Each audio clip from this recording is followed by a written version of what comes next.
সিগারেটের সাথে মুসলমানের কোনো সম্পর্ক থাকতে পারে? সিগারেটের অভ্যাস আমাদের নাই তো? হ্যাঁ, এটা কিন্তু জাহান্নামের খাবার। খেয়াল রাখবেন, সুগন্ধি সুগন্ধি this is the sign of paradise. সুঘ্রাণ এটা হচ্ছে জান্নাতের আলামত, আর ধোঁয়া এটা জাহান্নামের আলামত। কথা কন, ধোঁয়া কিসের আলামত? আগুন জ্বালাইলে কি ওঠে?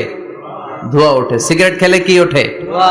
পৃথিবীতে এই একটা মাত্র খাবার আছে যেটা টয়লেটে বসে খাওয়া যায়। কথা বলেন, খাওয়া যায় না? টয়লেটে বসে খায়। আর পৃথিবীতে এই একটা মাত্র খাবার পণ্য, যেই পণ্যের উপরে লেখা থাকে সংবিধিবদ্ধ সতর্কীকরণ, স্মোকিং কজেস ক্যান্সার, ধূমপান কর্কট রোগের কারণ, মানে ক্যান্সার রোগের কারণ। তার মানে এই পণ্যটা খেলে ক্যান্সার হয়। পৃথিবীতে আর কোন পণ্যের গায়ে এরকম লেখা থাকে না যে এটা খাইলে এই রোগ হয়। ফর এন এক্সাম্পল, বাজারে এক বিস্কুট আসছে। কি আসছে? এই বিস্কিটের গায়ে লেখা, এই বিস্কিট যদি কোনো বাচ্চা খায় ওই বাচ্চা ডায়রিয়াতে মারা যাবে, উপরে লেখা। কিনবেন?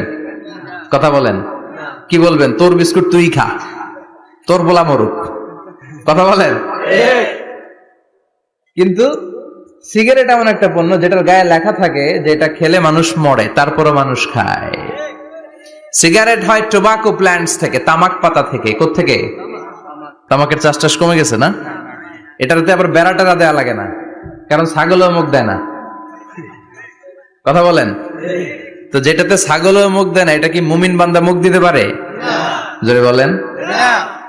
এই ধোয়ার কারণে আপনার লাংস শেষ হয়ে যাবে। লাং যেটা দিয়েছে আল্লাহ, ফুসফুস, এটা শেষ। এটার ভেতরে একটা পয়জন আছে, নিকোটিন। কি বলে? এই নিকোটিন আপনাকে শেষ করে দিবে। প্রতি বছর